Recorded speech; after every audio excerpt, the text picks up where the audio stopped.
They called it Liberation Day.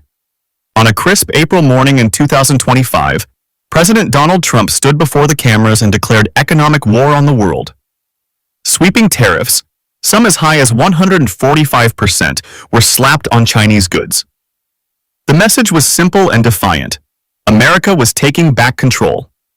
1 year later, the results are in, and they are not what Washington expected. China didn't collapse. China didn't beg. China didn't even blink. Instead, something extraordinary happened.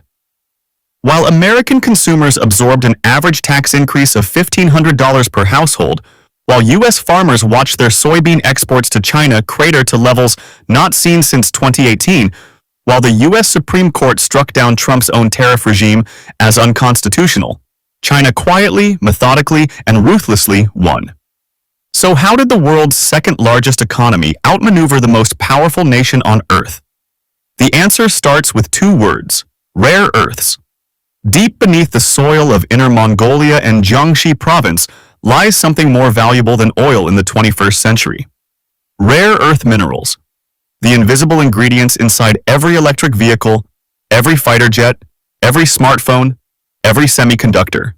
China controls roughly 60% of global mining and over 85% of processing capacity. This was not an accident. It was a strategy, built over decades, while the West looked the other way.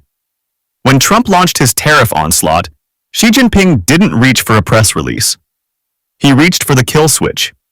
Twice in 2025, China restricted rare earth exports, and twice, the American automobile industry nearly ground to a halt. Assembly lines dependent on Chinese magnets and materials went quiet.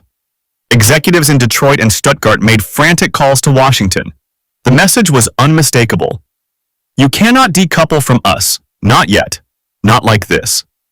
Meanwhile, China rewired its economy with stunning speed. It opened new markets across Southeast Asia, Africa, and Latin America. It turned Hainan Island into the world's largest free trade zone by area. And for the first time in decades, China's average tariff level on the rest of the world dropped below America's, allowing Beijing to stand before developing nations and say, with a straight face, "We are the defenders of free trade. America is the protectionist." The optics were brutal for Washington.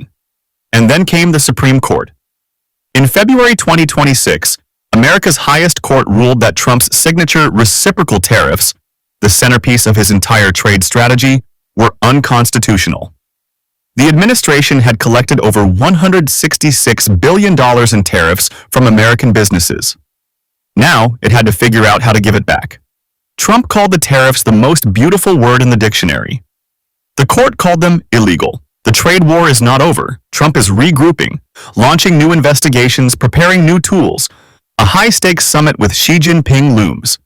But the leverage has shifted, the confidence has shifted, and the world has noticed. When the history of this era is written, the trade war of 2025 may be remembered not as the moment America reclaimed its industrial dominance, but as the moment China proved it didn't need America's permission to lead. This is Ashar Laiq, and this is the world as it actually is.